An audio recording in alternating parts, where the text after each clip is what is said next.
Okay, so dear Dhamma practitioners, this is our ongoing meditation session. Be comfortable yourself and relax your body. So once we get connected with our other students, we're ready to start the session for today.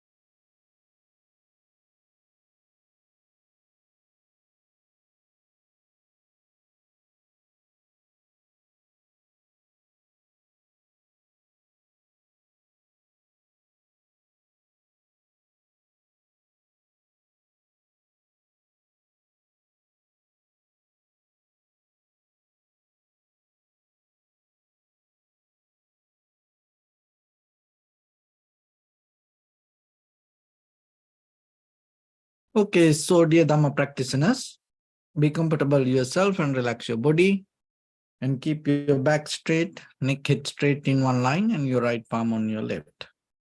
So gently close your eyes and bring your attention to this bell sound. And while you're focusing to the sound, mentally relax your body, relax your mind, and relax your breathing with your thoughts.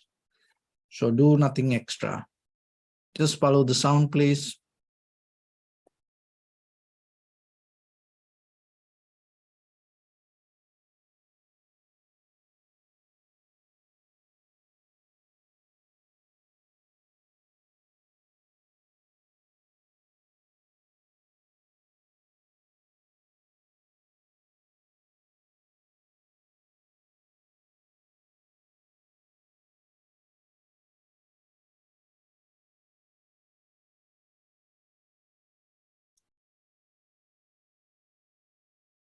Namo tassa bhagavato arahato samma sambuddhassa. Namo tassa bhagavato arahato samma sambuddhassa. Namo tassa bhagavato arahato samma sambuddhassa. Homage to the Blessed One, the Exalted One, the fully enlightened One. So dear Dhamma practitioners, before we start our practice session, as usual, we'll take few minutes to understand out of this practice how we can change our inner behavior. And at the same time, how we can develop our conventional life, and out of that development, how we gain our spiritual success. So it is important for yourself every day to become very clear with what you practice. It is not about just collecting more and more and more informations or ideas. It's about how we purify ourselves and brush up and clean and become master within that what we know. So then when it comes to our breathing, observing inhalation, exhalation, there is nothing that you can gain more from outside. So the inhalation, exhalation in front of you, it is within yourself. But can you experience it more clearly, better than yesterday? Can you see it without any disturbances? And at the same time, when you see inhalation, exhalation, how you know, are you seeing it exactly the way it happens, or is there anything else that created by the mind? So like that, it's important yourself to become very clear within your own practice. For that, we bring more and more different ideas, thoughts, and we open different windows to understand it very clearly. This all about our own mind. Nothing that can help from us from the outside. So there were a group of children used to play in a village. And next to that village, there was a temple. It's kind of like a mountain area. In the top of the mountain, there was a temple. In that temple, there was a monk. So this monk had some kind of psychic powers to see about other people. And children knew this. So one day these children thought, let's go and play with him and try to beat him, kind of like make prove that he's wrong. To do that, what they thought. So they catch a butterfly. And then one guy hold it and close it in his hand. And this is what they're going to do. So let's go to the monk and ask what is inside this. And if he says the butterfly, let's ask, it is dead or alive? So in case if the monk say alive, I squish my hand and kill the butterfly, then it's going to die, and that means he's wrong. And if he say it's dead, then we can show it is alive. So then we can prove that he's wrong. So what they did, they took the butterfly and went to the monk. And when they reached to the temple, monk was practicing meditation, it's kind of like a stay silence. And when he knew these children coming towards him, he opened the eyes and smiled and asked, so how everything? So then they had a very friendly discussion. And then while that discussion, then the monk asked how I can help. So why you are here? So then the children told, oh, we have a question for you. So can you tell what is in my hand? So the monk just closed his eyes and kind of like get into trance. And then told, oh, it is a butterfly. Oh, everybody was kind of like shocked. You know, he said it exactly. And the next one, that is where the monk going to fail. And then they ask, so it is alive or dead? Then the monk smiled and told, the death or the life in your hand. And you are the one who can decide about it. So this is the story about us. This is all about our life in our hand. But sometimes we don't see it. We try to demand, command, depend on others' opinions, and we try to go with others' ideas. But sometimes we don't see. It is us. So bringing this clarity to yourself is the important thing.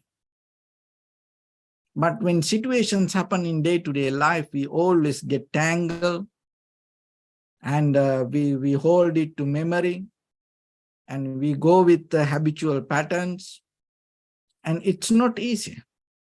And the repetition of thoughts and the repetition of actions and repetition of all the day-to-day life and the culture, tradition, believing system, following system, and others' opinions. So those are kind of like maintain our life. So we have to deal with this all. But at the same time, when it comes to the very truth about life, that all depend on according to our own understanding. So this is what in Buddhism called the panya, or the wisdom. So the panya or the wisdom is different person to person. even though it is about the nature, even though it is about the very mechanism of body and mind, the capacity of understanding about it can change according to the purity of our mind. So that's why purify yourself, your own thoughts can change your understanding. So the panya here means, the wisdom here means not just the knowledge that we gain about something, that also important, but there is something else. What is that? So that is about our eye, ear, nose, tongue, body, and mind, the perception. So when something comes to your eye, when you experience something that you see, it's kind of like you seeing it. There's a picture. But that picture, that what you experience is not what is outside. So that picture that you see is a very the production of this entire nerve system and your eye and the eye consciousness and everything. So then what you see, even though it is same object, sometimes person to person, it can be little bit different. So as example, even though you see this as a bottle of water, and as object, of course, we all know what is the meaning of bottle of water. But when it comes to very personal experience, who knows what other person experience or see? How you know that the other person also exactly see that what you recognize within yourself? So for objects, it's okay sometimes. But how about when it comes to ideas? When it comes to our day-to-day life experience, when it comes to information, sometimes without object, we have to understand it. So then how we know exactly that other person? Understand it clearly, exactly the way that you explain, exactly the way that you know about it. So sometimes it is very difficult. But most of time what happens, we become very limited to our own experience with our eye, ear, nose, tongue, body, mind. And that is where we build up our own life. So when it comes to your name and form, that all build up out of that your personal experience. So then what happened, that experience itself going to take you to another level of imagination. So that imagination, it's a kind of like the invitation for your tomorrow. So that invitation not going to happen alone itself. It has more and more some other things around it, waiting to help for that. So then whatever you experience tomorrow, not going to happen just because your imagination, that imagination has the ability to invite for many other things, maybe which you don't know about it. So as example, you have a friend. Maybe you invite for that friend. And then maybe you know only that one friend. So then what happened? That friend has another friend. So then kind of like your invitation is become a kind of like an invitation to that unknown person also. Maybe your other friend asks, Oh, I have another visitor. I have another friend. Can I bring him or her? See that sometimes you say, yeah, it's okay, bring. But who knows what is that person? But still, just imagine our imagination the same regarding life. But we don't see that beyond that imagination or beyond that objects that we build up inside us. So that is how life go step by step, step by step. So it is not a completely independent something, and it is not a kind of like a same thing that you have within yourself. So what you have today and has the ability to bring something tomorrow, but it's not going to be the same. If it is the same, the life not going to become different. But if it is different, then you no need to worry about it. But it's not like that. So your own thoughts, your own abilities, your own greed, hatred, or the delusion has the ability to bring things. Maybe it has ability to bring something which you don't know, which you kind of like never experienced. It's kind of like a very brand new something. So that's the ability of your own mind. It has ability to bring new things. But the thing is that sometimes when that new things come to us, we get mesmerized about it. And then we think, oh, my imagination is work. But your imagination is work. Still, you are trapped in that imagination. You can't be free from imagination. You can't be free from that having desires. You can't be free from tomorrow. You can't be free from reactions or the result. So that is what itself our life.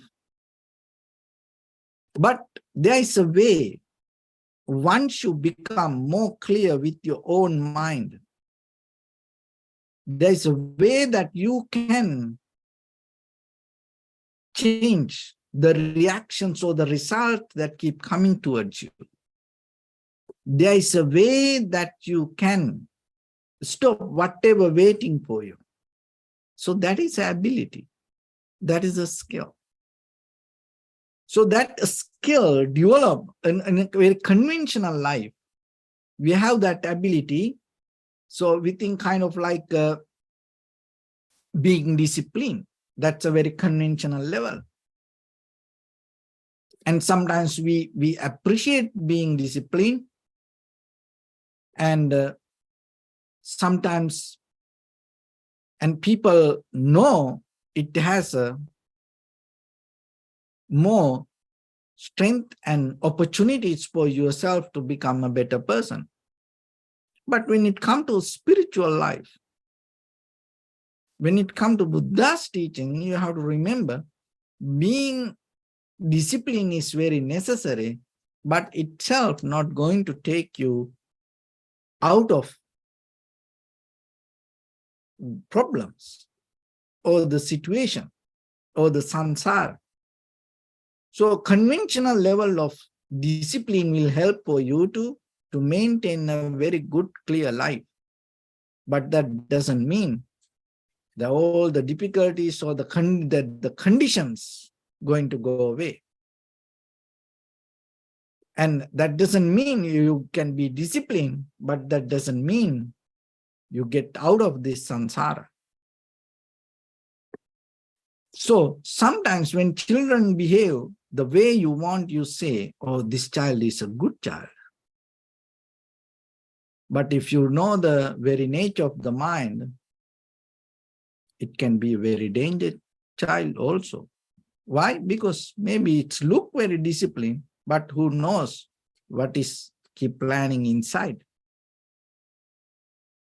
So just holding something or not doing something or stay away from something doesn't mean it's really good for all of us. But what the Buddha taught here, there is another way that you can be disciplined. When you go into the deeper into yourself, and within your own form, feeling, perception, volition, and recognition, and within your experience of that with your eye, ear, nose, tongue, body, mind. So in that very level of the moment of experience has ability to bring the clarity to yourself to stay with it or not to react to it, or and recognizing that what you experience is not permanent within yourself. So that deeper understanding will take you away from deeply react towards the whatever the moment that you experience. So that is a different way of discipline. So rather than stay away, resisting from these outside things, if you're capable to be disciplined within yourself, deeper inside you, and that is where you get untangled. That is where you gain the true freedom. So then, it's rather than holding something, uprooting deeply the desires is the best way to discipline. So that is what you have to practice. Because otherwise, sometimes stay away from something, not doing something, and maybe it makes us very comfortable, but it's not going to be forever or last long, or it may, when the situation changes, you get disappointed and you get mad, you get unhappy. So then, always you have to remember, so what you experience with your eye is not belong to you. That is where you have to start, not about the outside. So what you experience within you, what you see is not belong to you. Once you have that understanding, it will help you to release from that. And at the same time with your ear, what you experience within your ear, that experience, not the sound or the picture that you build up regarding the outside things. No, the very inner experience is not belong to you. So whatever that feelings is not belong to you. Whatever the picture that you develop, the form that you have is not belong to you. Or the volition or mental formations is not belong to you. Or the perception that build up inside you is not belong to you. And even the recognition arise in you is not belong to you. So now what happens? We recognize, oh, this is me, this is how I believe, this is how I experience, this is my life, and this is what in the outside world, and try to stay away from that, whatever disturb for me. So then in that way of discipline, what happens? More and more you build up your self-centered, egocentric mindset. And then you build up more and more your samsara. And you build up more and more your own journey towards tomorrow. But in that way, there's no way that you can escape from this all, or there is no end in this samsara, which we call the nibbana. So then, the real nibbana means not something that you stay away from the outside things and you go into deeper and recognize within your form, feeling, perception, volition, and recognition that what you experience is not belong to any self, or not belong to permanent things, or the not belong to what we call I am. that all happen as a result of something. So if you hold it to that experience, step by step, it will help you to become free from inside you. And that freedom make you more relaxed and comfortable and free. And at the same time, that freedom allow you to become more and more and more clear. So what happens when you have ability to see that what you experience with your eye is not belong to you? What happens? That your eye, the process of this whole nerve system release. Why? As you know, we have this, everything work according to the nerve system, sympathetic nerve system and parasympathetic nerve system. So this both work automatically, naturally. Only the breathing is the language for your body. So then what happens in your lungs? There is a connection to your brain. So when the thought patterns become more busy, it affects for your lungs. And once it affects for your lungs, it affects for your breathing. So once it affects for your breathing, what happens? It affects for your, through the lungs and through the breathing and through the spine. There is a nerve system to go towards entire your body. And in the middle of the nerves, your spine, there is a little tiny, it's kind of like a thread. It's a little space, which we call the susumna. So that is where the air pushed to the brain. So that is where the brain get all the air.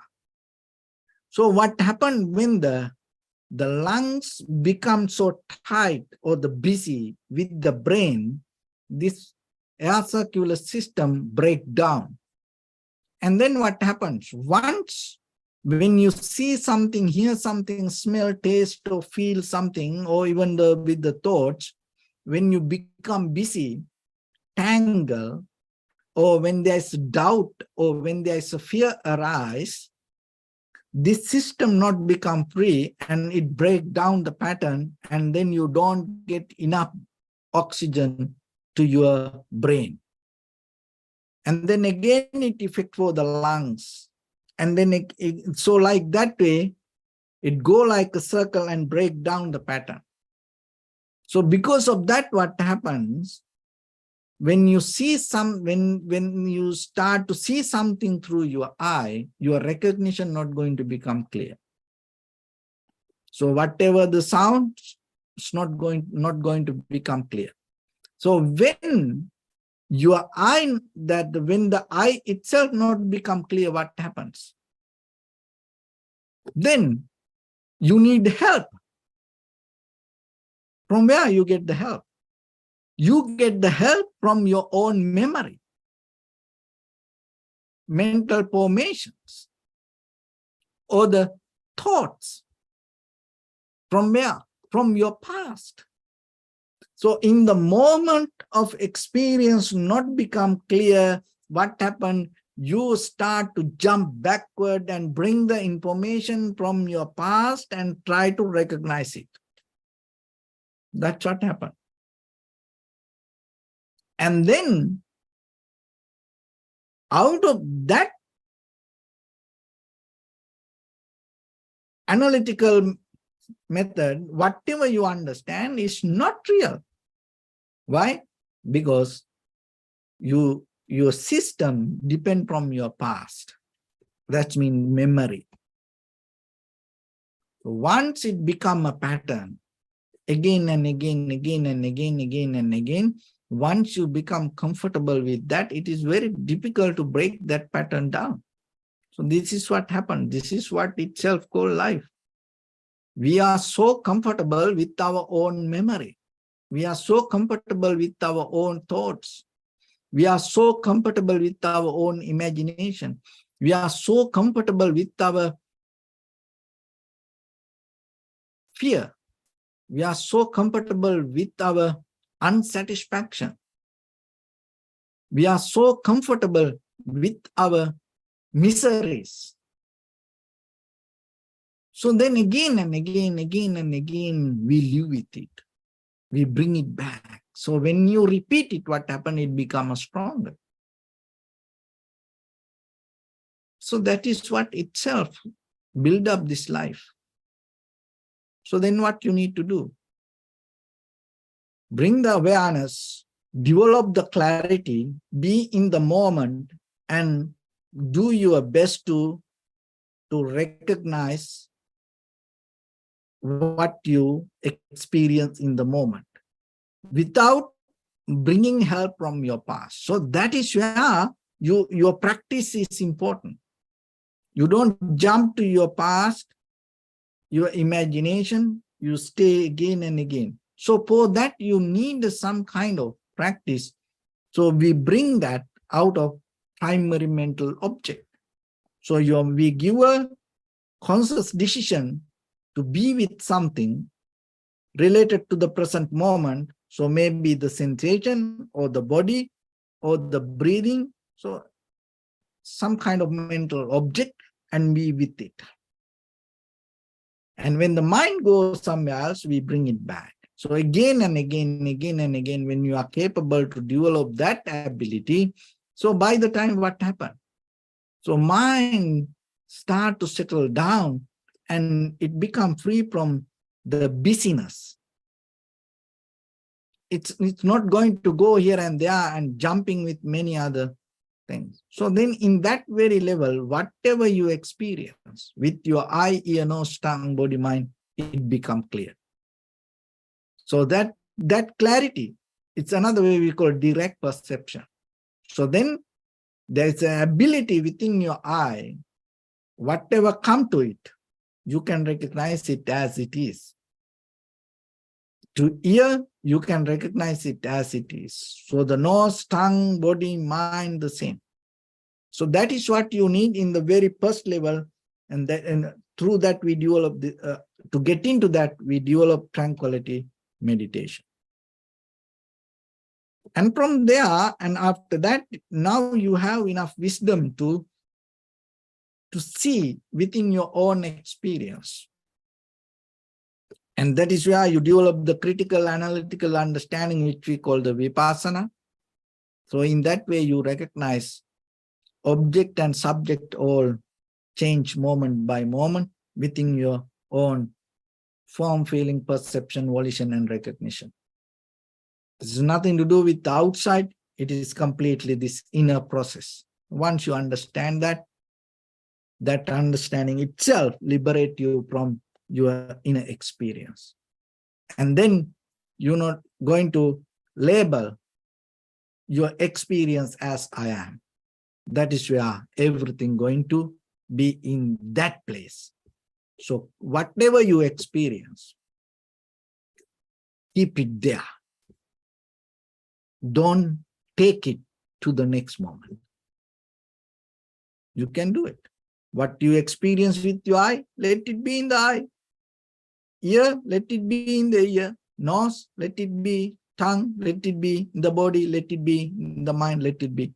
In the very next moment, don't take it there. So in that way, you will experience each and every moment. There is something to experience. So with that, let's get into practice a little bit now. So your right palm on your left and neck head straight in one line and be comfortable with your posture.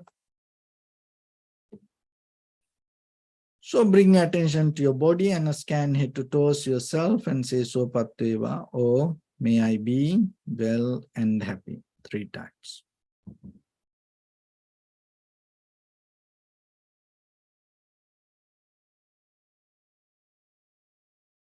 Take a moment and think. We gathered here in this moment to practice this ancient meditation technique.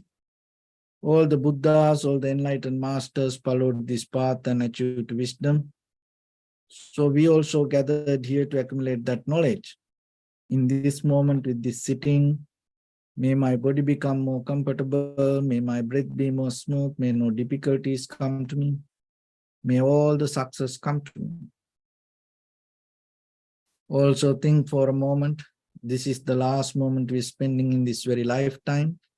And detach your mind from all your past memories and as well as any kind of future thoughts.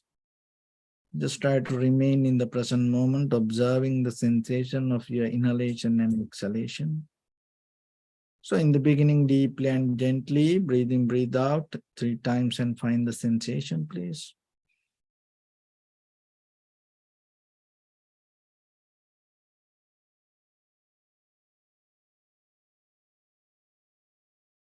And allow your inhalations, exhalations happen itself.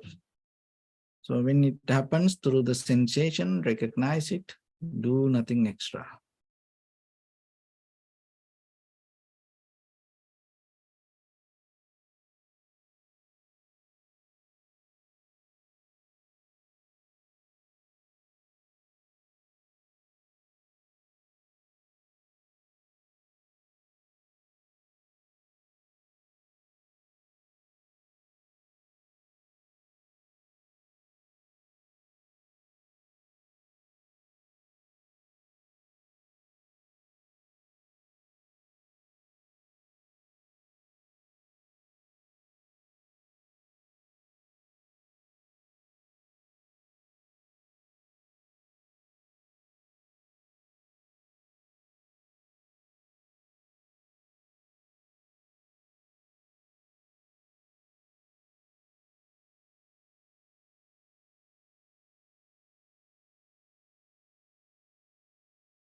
Bring your attention to your body, please. Observe your posture.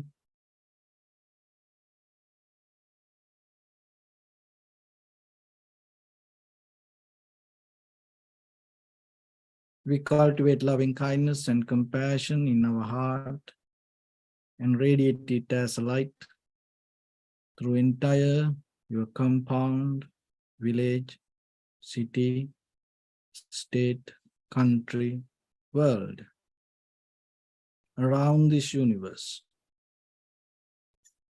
Also, as far as you can, through galaxies, other planets, stars. Reminding yourself like this. With clear intention, mentally repeat after me. May all living beings in this universe be well and happy.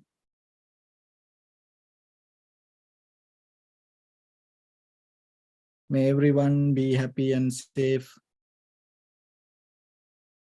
And may their hearts be filled with joy.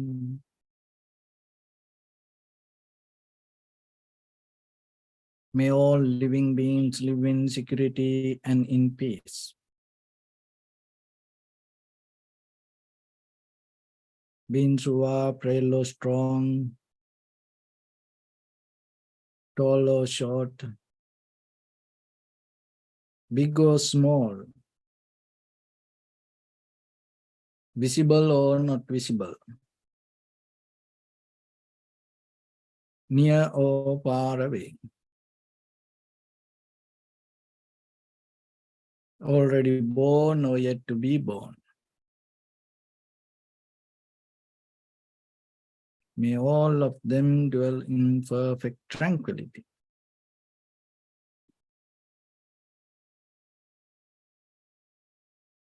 Let no one do harm to anyone. Let no one put the life of anyone in danger. Let no one out of anger or ill will wish anyone any harm. So expand the loving kindness and compassion beginning from your heart forward. Visualize yourself and send it as the light.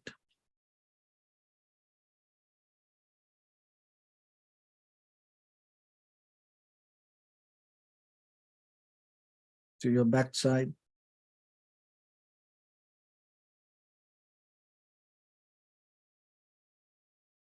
To your left side.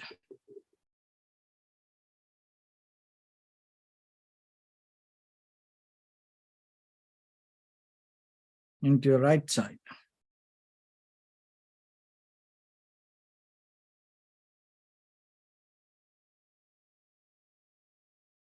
Downward.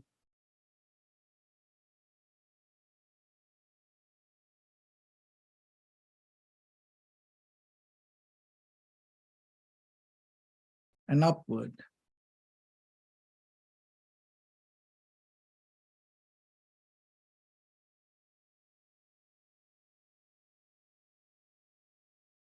To all 6 directions at once, like the moon, the sun, spread the light, spread the energy, without any condition, without any limitation, without any resistance or without any judgment. Let your heart to shine with the loving kindness and compassion from the bottom of it, with the maximum effort to the highest, wishing yourself, may all living beings in this universe be well and happy.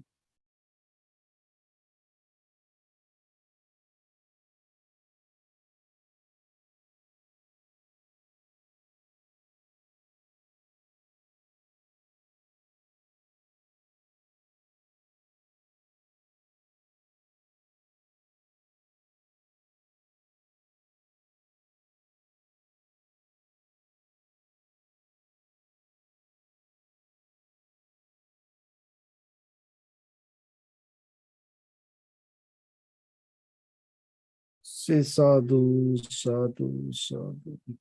So first of all, we offer this practice to the great qualities of the Buddha, Dhamma, and the Sangha. Also, by the power of this meritorious deed, may all of us attain to the supreme bliss of Nibbana. May all your guardian angels and deities will receive these merits and increase their longevity and protect all of you from any kind of planetary influences or any ill effects.